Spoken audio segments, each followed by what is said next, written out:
Salmo 23, versículo 1. E depois a gente faz uma breve exposição aqui. Não vou caminhar por todo o salmo, mas o interesse é no primeiro versículo. Salmo 23, ele diz muito profundo. As pessoas citam ele muitas vezes sem o devido entendimento do que ele significa ou do que ele diz para nós. E quando a gente olha para o título do salmo na Bíblia Revista e Corrigida que eu estou usando, diz: a felicidade de termos o Senhor como nosso pastor. Então, a Bíblia já é clara que há uma felicidade em ter o Senhor como nosso pastor. É o título. E a palavra felicidade, ela tem vários significados.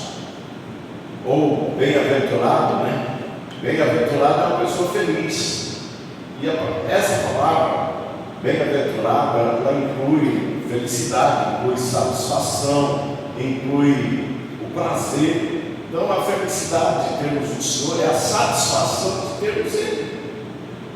E o texto diz para nós: o Senhor é o meu pastor, ponto e vírgula, nada me faltará. Pode ver que não tem ele no meio da frase. O Senhor é o meu pastor, nada me faltará.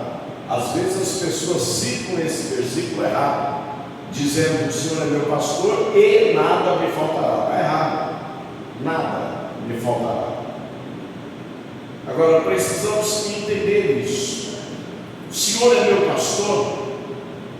O Senhor é aquele que exerce governo, autoridade sobre a nossa vida. Às vezes nós dizemos que nós temos o Senhor como nosso pastor, mas na verdade nós não fazemos a vontade do Senhor, nós fazemos a nossa vontade. Predomina a minha vontade. Eu sei que eu não deveria fazer desta forma, mas a minha vontade é fazer, e eu acabo fazendo. Eu digo: o Senhor é meu pastor. Peraí, se Ele é o Senhor da minha vida, Ele tem autoridade sobre mim, é Ele que exerce governo e liderança sobre a minha vida.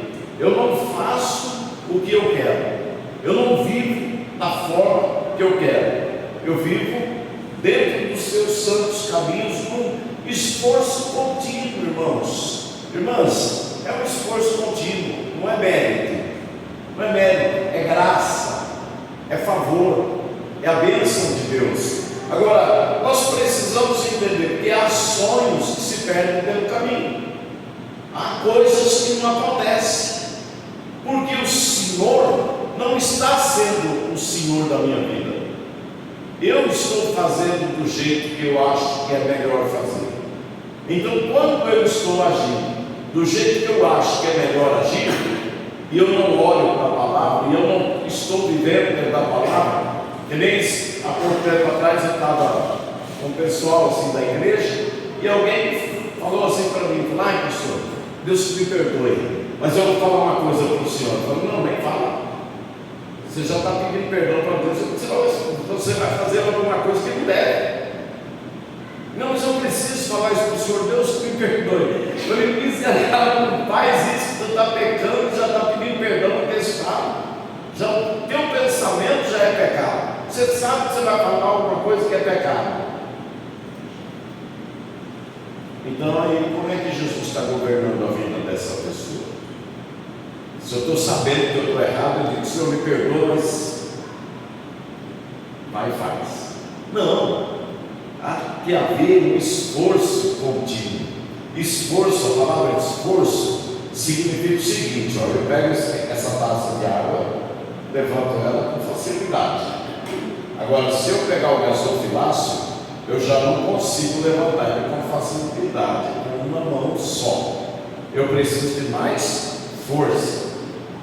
Então, pastor, quando me falta força? Jesus é aquele que nos dá força, nos dá vigor, renova as nossas forças.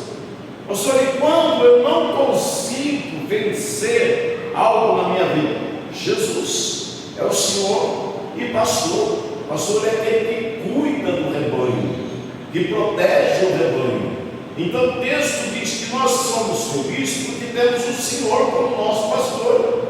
Então, se nós temos o Senhor como nosso pastor, nós somos o rebanho do Senhor. E como rebanho do Senhor, nós podemos aquietar o nosso coração, podemos acalmar a nossa alma, podemos confiar nele, mas precisamos deixar que ele nos governe. E o governo dele é através da palavra. E o governo dele é suave. A liderança dele sobre nós é suave. Às vezes nós passamos por algumas lutas para sermos transformados por Deus, como às vezes a gente também repreende com dureza os filhos, porque senão eles tomam os caminhos errados. E às vezes nós usamos demais a autoridade sobre eles. Alguma situação da nossa vida, Deus faz isso conosco. Ele usa demais a autoridade conosco quando Ele nos permite passar por algum sofrimento, alguma luta, alguma decepção, alguma frustração. Queríamos algo que não aconteceu, mas aí eu preciso olhar, não é para Deus dizer por que Deus, eu preciso olhar para mim, dizer: Senhor, o que está faltando em mim para que eu possa receber do Senhor aquilo que o Senhor tem para mim? Porque Deus tem, irmãos. Na oração do Pai Nosso, o Senhor diz: o pão nosso de cada dia dai-nos hoje. O pão nosso de cada dia, irmãos, não é um pão de farinha de trigo, é o suprimento de todas as necessidades. É a oração que nós devemos fazer todos os dias, todas as manhãs. O pão nosso de cada dia dai-nos hoje. Deus vai dar um pão de farinha de trigo, a pessoa não tem uma mesa para pôr em cima, está passando, está numa luta terrível. Deus vai dar o pão de farinha de trigo e a pessoa não tem uma faca para cortar. Estou fazendo aqui uma ilustração bobinha para você me entender. Aí, o pão nosso de cada dia são todas as nossas necessidades. Não é o que a gente quer, mas a necessidade diária englobada nessa oração. Dai-nos hoje, e perdoai as nossas ofensas, assim como eu perdoo aqueles que me têm ofendido. Olha bem, a gente pode perdoar uma pessoa que nos ofende sem estar andando com ela. Você perdoou, deixar ela seguir a vida dela, libera a alma dela, porque quando você não perdoa uma pessoa, você está segurando ela. Imagina que isso aqui é o pescoço dela, você está com a mão no pescoço daquela pessoa. A vontade é, cada vez que você se lembra, é fazer ela botar a língua para fora. Não, a gente não esquece às vezes o que uma pessoa faz conosco, mas a gente libera o perdão sobre ela. Marcos capítulo 11, 24, 25, 26, Jesus vai dizer ali nos 2 ou 3 versículos ali, 24 a 26, Jesus vai dizer assim: quando estiveres orando, perdoai, se tendes alguma coisa contra alguém, para que vosso Pai Celestial perdoe também as vossas ofensas. Olha bem, se uma pessoa não perdoa, ele não vai receber perdão do seu Pai Celestial.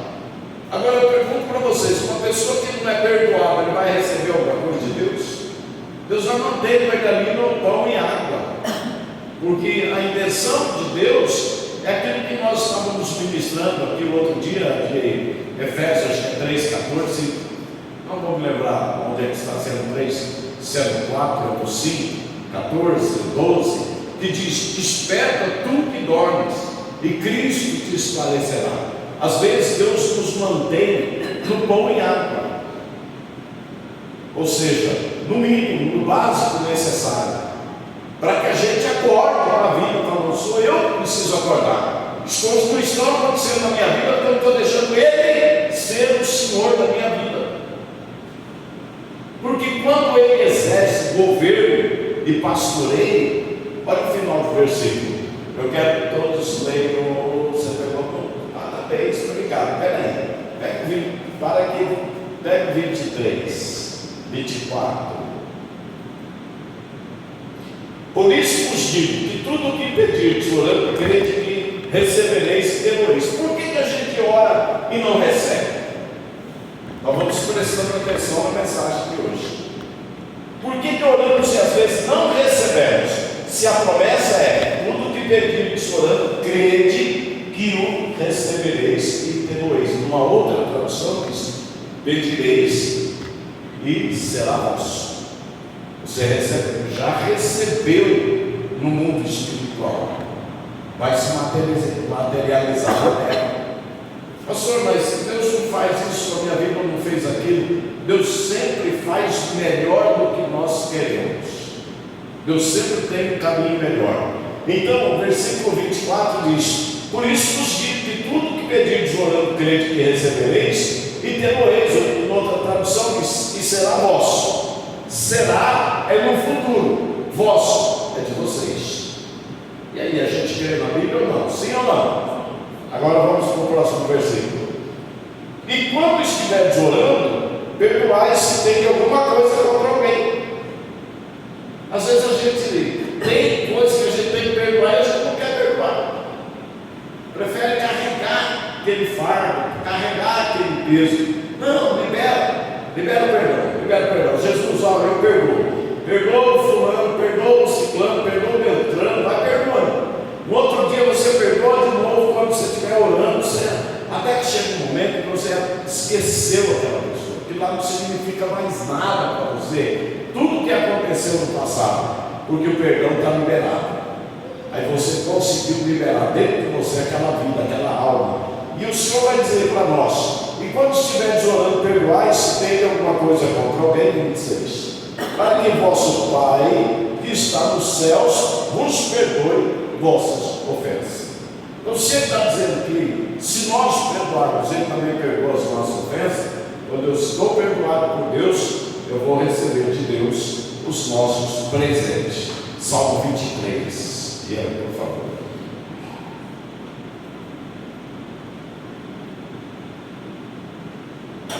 Versículo diz para nós: o Senhor é o meu pastor.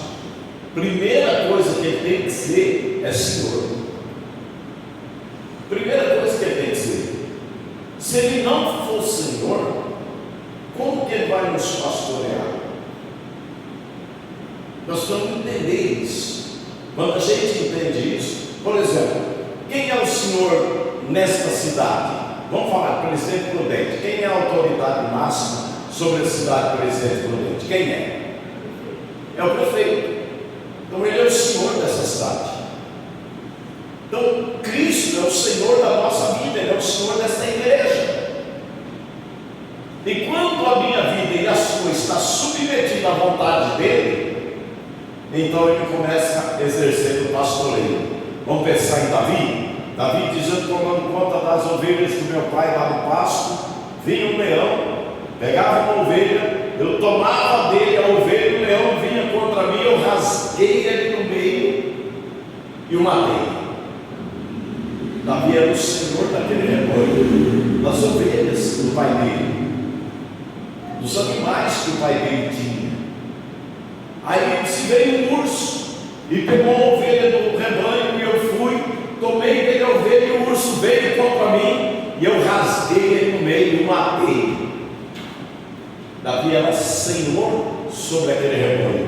Ele estava tomando conta das ovelhas do seu pai Jessé.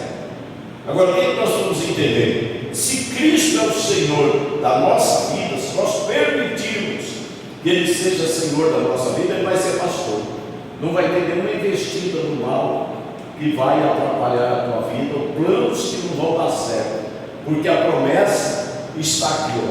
O Senhor é meu pastor, complete a segunda parte do versículo 1, 2, 3 e já. Nada me faltará. Nada me faltará. Agora, se nada é nada, então é nada. Vou fazer que nem uma presidenta que nós tínhamos. Se nada é nada, nada vezes nada é nada.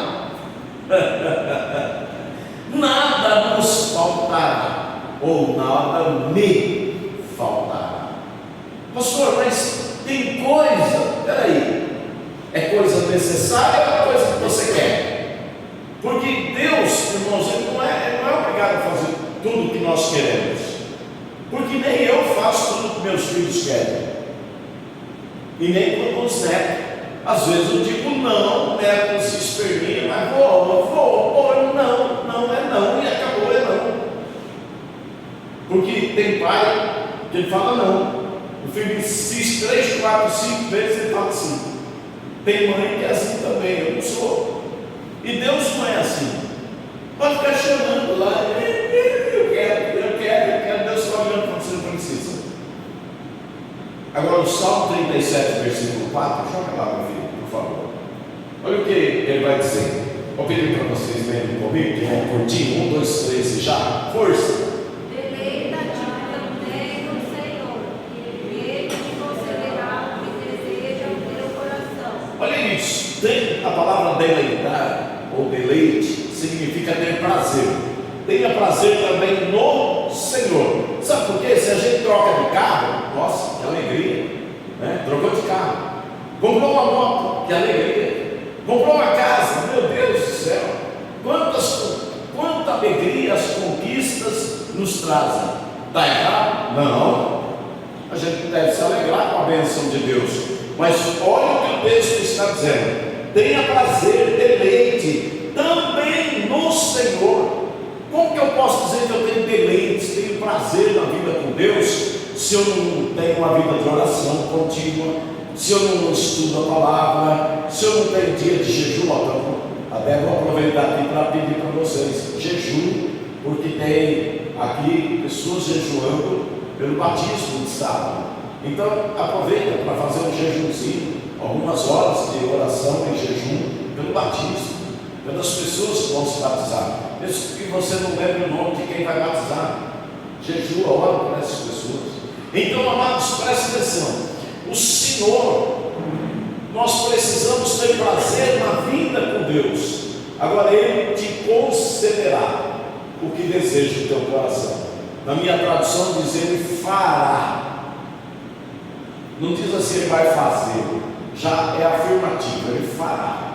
Não tem dúvida nesse negócio. O que deseja o teu coração. O desejo do coração não é o desejo dos olhos. O desejo dos olhos, tu olha uma coisa e gosta de falar: no ano que vem eu vou comprar isso aqui.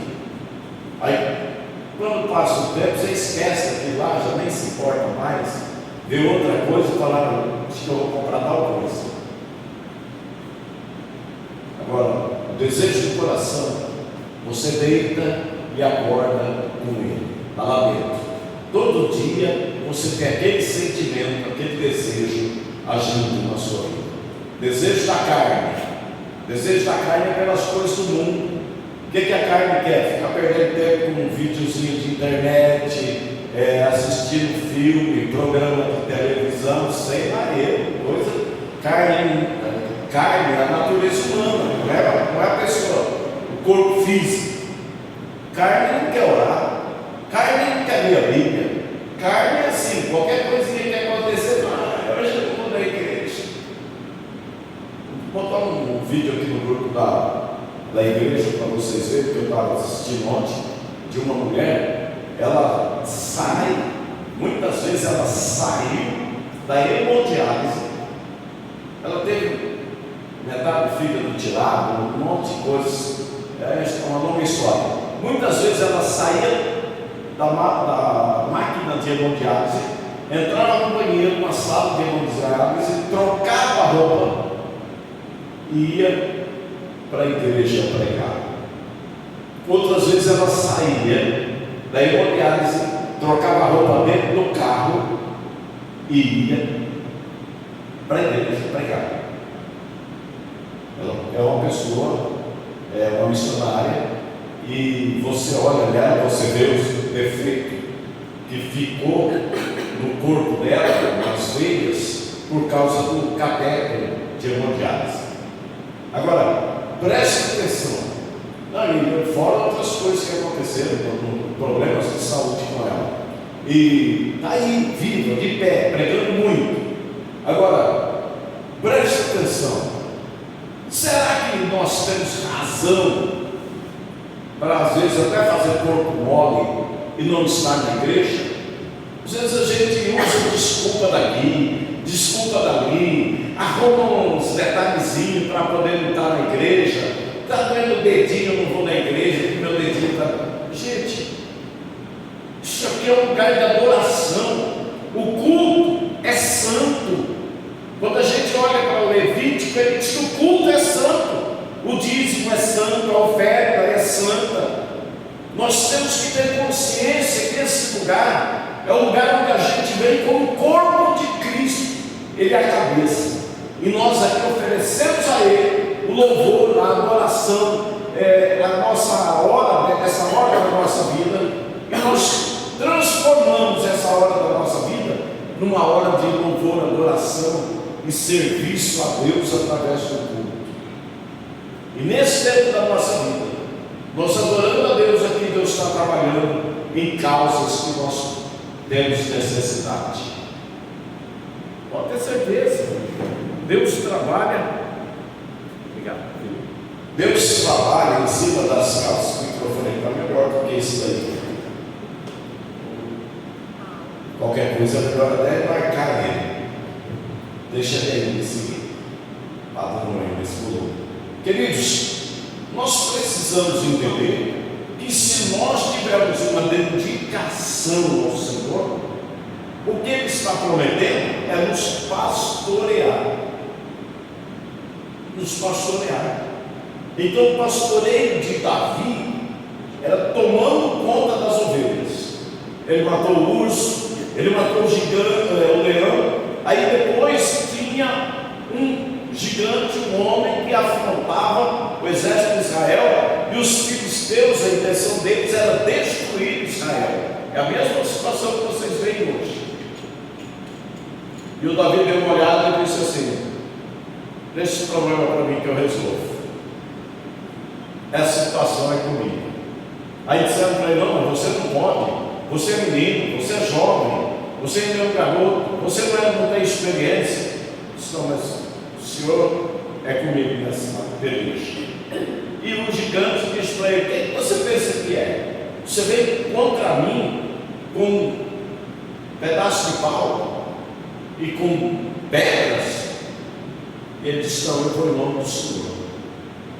Cajado que ele tinha na mão, estilingue, a funda que ele tinha na mão, as pedras que ele tinha no alforje, aquilo era só acessório.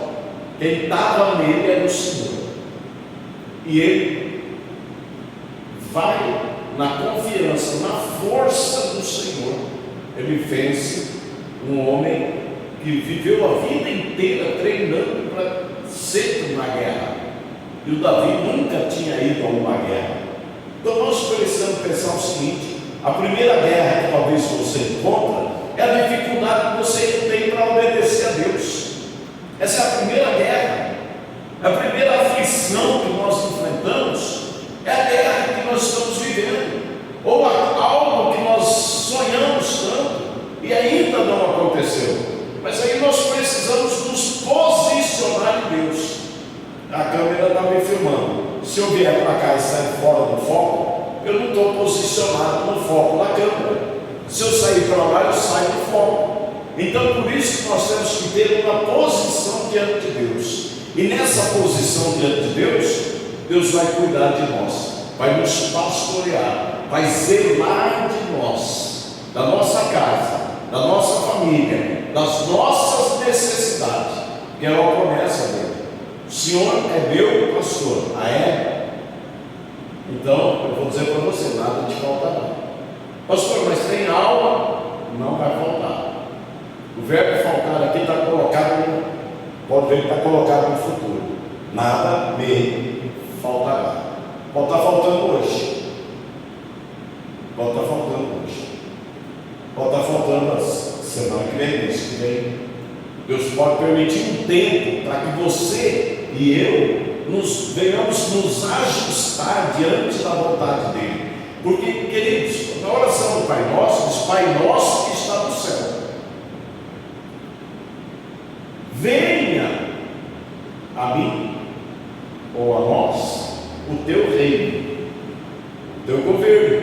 que um reino tem um rei. Amém? Se um reino tem um rei, quem governa? É o rei. Então venha a nós o teu reino. E esse reino veio a mim, veio a você, através de Jesus Cristo. E nós estamos vivendo dentro das regras desse reino. Porque todo reino, todo país tem uma constituição. Todo reino tem suas regras. E tem um rei. Então venha a nós o teu reino e seja feita a minha vontade, assim na terra como no céu. Não? Vocês estão meio na dúvida assim, que aparelho na cabeça, parece que, como quem diz assim, não sei, acho que é, acho que não é. Como é que diz a oração do Pai Nosso? Venha a nós o teu reino e seja feita a tua vontade, assim na terra, aqui na terra, assim na terra, como é no céu. Ou seja, se eu estou pedindo para que seja feita a vontade dele na terra, é na minha vida, é na minha vida, assim na terra como é no céu. Ou seja, a liderança, o governo dele tem que estar em primeiro lugar. Jesus fala em Mateus 6,33, que ele vai dizer: buscar em primeiro lugar o reino dos céus, buscar em primeiro lugar o reino de Deus, nessa tradução, e a sua justiça, e todas as demais coisas vos serão acrescentadas. A justiça de Deus, irmãos, a retidão, a ausência de pecado. Não está dizendo que nós não vamos pecar, mas a gente, quando pecar, a Bíblia diz que nós temos Jesus Cristo, o justo, a quem nós podemos confessar os nossos pecados e receberemos dele perdão e seremos purificados de toda a injustiça desse mundo. A Bíblia fala que não há homem que não peque. Aquele que disser que não peca, já pecou porque mentiu. Agora, o problema é o seguinte: digamos que o pecado seria eu derrubar essa taça. Aí eu derrubo a taça. Derrubei, não tem problema. Aí eu vou lá e derrubo a outra também. Então eu derrubei uma. O que eu tenho que fazer? Me arrepender, voltar atrás e zelar a outra. Estou falando aqui com um exemplo bem bobinho para vocês me entenderem. Eu posso até errar, mas não de caso pensado, de consciência, sair daqui no desejo de fazer a coisa errada. Não, é uma falha humana. Por exemplo, numa falha humana, eu enfiei o bico numa preferencial e amassei um outro carro. Eu estava impulsando o carro, 2 anos e meio pagando o parcelamento que eu tive que fazer. Mas foi uma falha. Agora, não é porque eu falhei aquele dia que eu estou falhando sempre. Isso me tornou mais cuidadoso, porque em 45 anos eu nunca tive uma falha no sentido de bater em alguém, causar um acidente. Foi leve, o acidente foi leve, mas o prejuízo foi grande, porque pegou a lateral inteira no HB20. Então agora nós vamos entender o seguinte: se o Senhor está dizendo, o salmista aqui, pelo Espírito de Deus, está dizendo, e eu digo a mim, muitas vezes dentro da minha casa, às vezes ele não é, você está falando com quem? Com Deus. Eu já vou deixar lá. Curioso, eu estou dizendo, o Senhor é meu pastor, nada me faltará. Estou declarando para mim mesmo.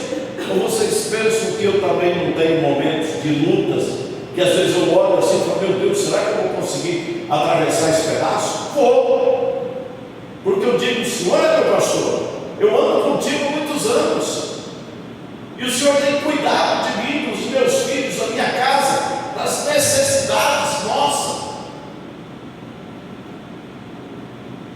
Nada me faltará. Pode ser que hoje eu estou atravessando por um vale, mas depois que eu atravesso, eu estou no lugar seguro. Assim é você tem que confiar no Senhor. Olha o versículo que está dizendo: nada me faltará. Não está dizendo nada nos faltará, que pode estar faltando para alguém, Deus dando para outro, porque Deus tem que consertar a vida de alguém. Eu nunca gosto daqueles pregadores, e não da pessoa, do pregador, mas da forma que alguns pregadores falam: Deus vai mudar a tua vida hoje, e todo mundo grita e será que vai?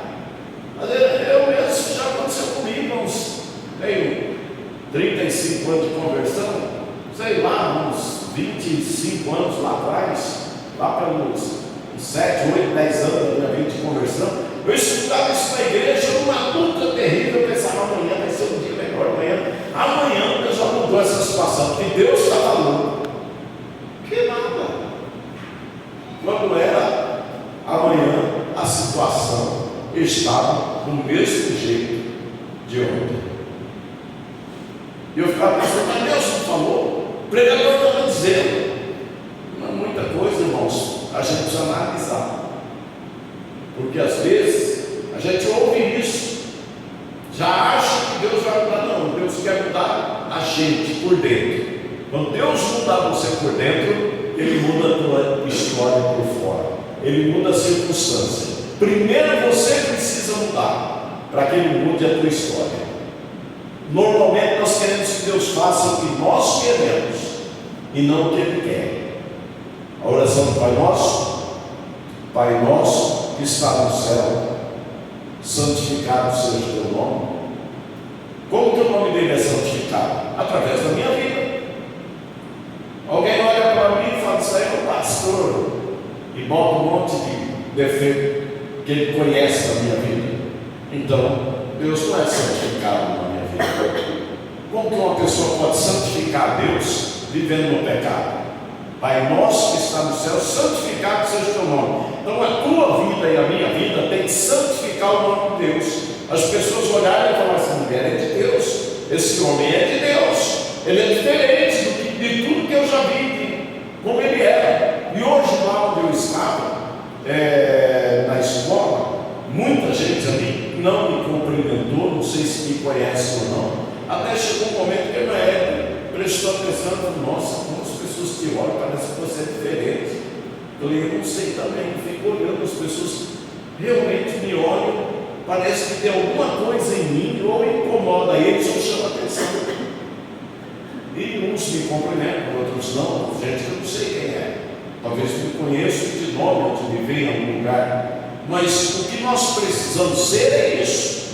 Jesus disse: vós sois a luz do mundo. Luz serve para quê? Para transmitir conhecimento.